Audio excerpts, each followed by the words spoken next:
Good morning, darlings. Okay, so what we're going to do today is have a look at this poem, What Has Happened to Lulu by Charles Calsey. So these are the questions that you need to answer for this piece of work. So 1, who is the speaker? And 2, how can you tell? 3, what type of emotion has been created and how has that been achieved by the methods? And then your stretch and challenge task for the top marks.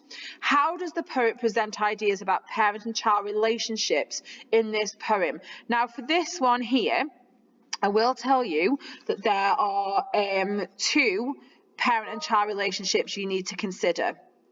And I'll let you work those ones out for yourselves because that's where the challenge lies and that's where you're going to get your marks, okay?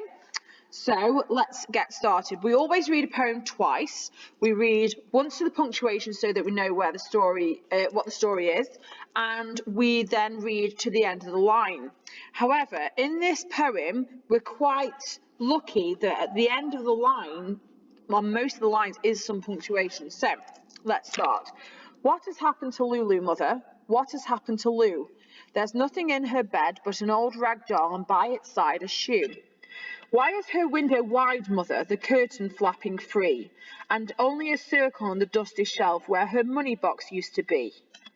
Why do you turn your head, mother, and why do teardrops fall? And why do you crumple that note on the fire and say it is nothing at all? I woke to voices late last night. I heard an engine roar. Why do you tell me the things I heard were a dream and nothing more? I heard somebody cry, mother, in anger or in pain. But now I ask you, why, mother? You say it was a gust of rain. Why do you wander about as though you don't know what to do? What has happened to Lulu, mother? What has happened to Lou? Okay, so let's go back to the question. So we need to decide then, don't we, who the speaker is. So is this a sibling clearly, or is it a boy or is it a girl? So a boy or a girl. So you need to decide. You have to bear with me because this is, I'm writing this. How can you tell? So here, this is where you justify your reasoning. Now, I will tell you for this question up here, there's no wrong answer. I will accept either answer as long as you can do this. As long as you can justify why you think that, that's fine. So what kind of emotion has been created and how has this been achieved? So you might look at different types. So there might be several different types of emotion, yeah? So you can have a look online and find what's called an emotion wheel. If you can't find it, you can email it to me. You can email me and I will send you a copy. I have one, so I'll send you a copy. So there are several different types of emotion and it's up to you to decide how the speaker feels, and even for the stretch and challenge stuff, you might want to consider how the reader feels, okay? And then how here, we all know that how equals, I'm sure you said that out loud, methods. How equals methods. And what am I talking about? I'm talking about when we're talking about poems, we're talking about any sort of rhyme, we're talking about any sort of beat per line pattern, we're talking about any onomatopoeia, we're talking about any metaphors, any similes, we're talking about any rhetorical questions. Any of these devices that you can find in this poem are going to help you with these questions. Now, the stretch and challenge for those of you who want the best marks. How, again, equals methods. How does the poet present ideas about parent and child relationships in this poem? Now, for me, there are 2 of these. There is the one between Lulu and her mother, and then the one between the speaker and the mother. Okay, so if it was me, I would divide my time between, to answer this question, I would divide my time between these, oh, that was a terrible line, between talking about the relationship between Lulu and her mother, and then talking about the relationship between the speaker and the mother. Okay, and then that is the work for this lesson. It should take you the best part of the time allotted for today, okay? but this is how you're going to get to your good marks that for me to be able to say, yeah, that's a great level, whatever, that's a great grade, whatever it is. Okay, so let's have a look at the first stanza and then we'll go through this together. So, what has happened to Lulu, mother? What has happened to Lou? Okay, so immediately we see that these question marks here are rhetorical. I'm going to say ret-q because I can't write it all out. So these rhetorical questions here aren't answered, are they? And then that leaves us, the reader, wondering, well, one, who is Lulu? And then, what has happened? I mean, it's so important that what has happened has been repeated. What has happened to Lulu, mother? What has happened to Lou? Now, this here is a nickname, isn't it? It's been shortened. Yeah? So this means that the speaker is close to Lulu, because otherwise you wouldn't shorten someone's name immediately if you didn't have that sort of, you know, that sort of relationship. Or it could be that it's, you know, they're a younger person speaking, maybe. Okay, so let's go on. There's nothing in her bed but an old rag doll, and by its side a shoe. So here we've got B and B. So this is, well done, alliteration. I can hear you saying it. Alliteration. And by its side a shoe. So here we've got, what's the repeated S sound? Well done. I can hear you saying it out loud. You're doing very well. Sibilance. Right, so what is the effect of the sibilance and the alliteration? Because it's all very well and good saying that these things exist. It's fine to do that, but we need to say what they cause. So let's start with the sibilance first of all. Yep. And by its side a shoe. If we're keeping a secret, what do we say? We say, shh, it's a secret.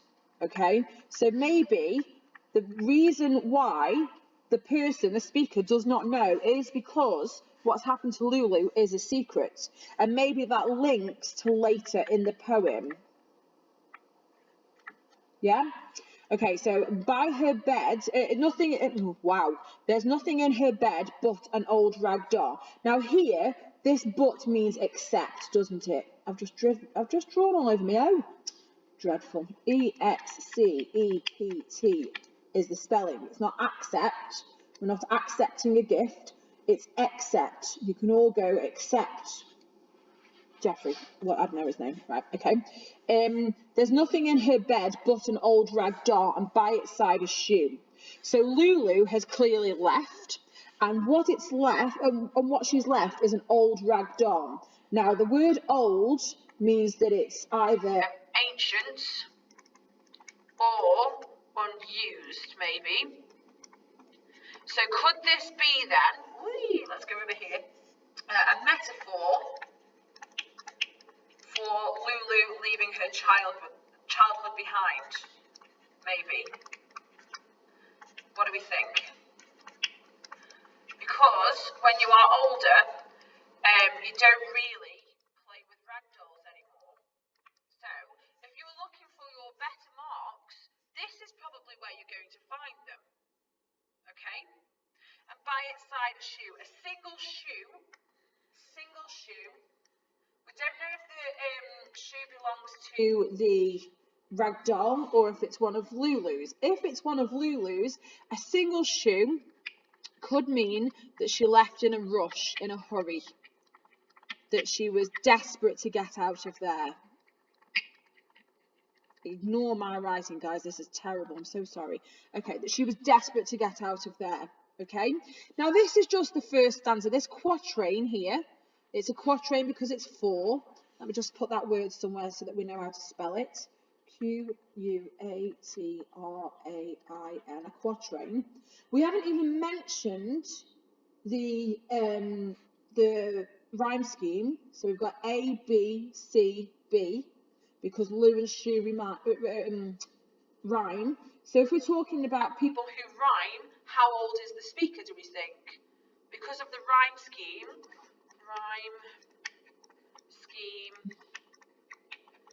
equals young. Why am I saying that? Well, what kind of things do we learn about when we're little? We learn nursery rhymes, don't we?